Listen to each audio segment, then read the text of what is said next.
বের হবার গেট এবং ঢোকার গেট। এখানে আছে টিয়া পাখি, এখানে দেখা যাচ্ছে ম্যাকাও, শকুন শকুন।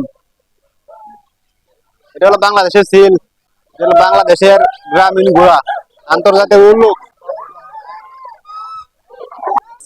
উল্লুকে ডাকতেছে, উল্লু উল্লু করে। এদিকে আছে জেব্রা, মায়া হরিণ।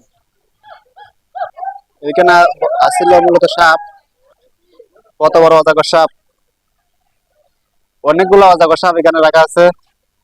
সুন্দরবনের হরিণ, বাংলার রয়্যাল বেঙ্গল টাইগার, জাতীয় পশু বাংলাদেশের। তুর্কি মুরগ আর তিতির মুরগ। এদিকে ভালুক, রয়্যাল বেঙ্গল টাইগারের না, রয়্যাল বেঙ্গল টাইগার। বাংলার চিতা বিড়াল, বাংলার ময়ূর, বাংলার সিংহ মামা, বাংলার দেশি মুরগ এবং ময়ূর, বাংলার বানর।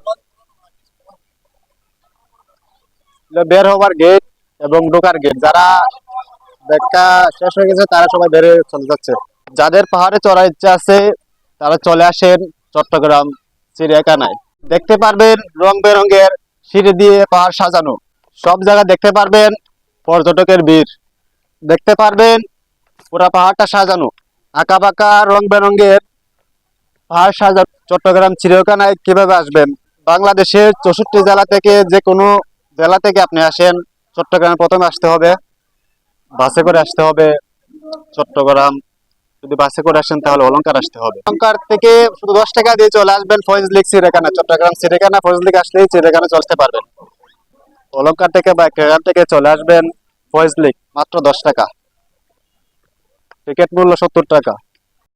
আসসালামু আলাইকুম, আমরা আজকে চিড়িয়াখানা দেখতে আসছিলাম চট্টগ্রামে। সব ঘোরাঘুরির পর আমরা এখন বের হয়ে যাব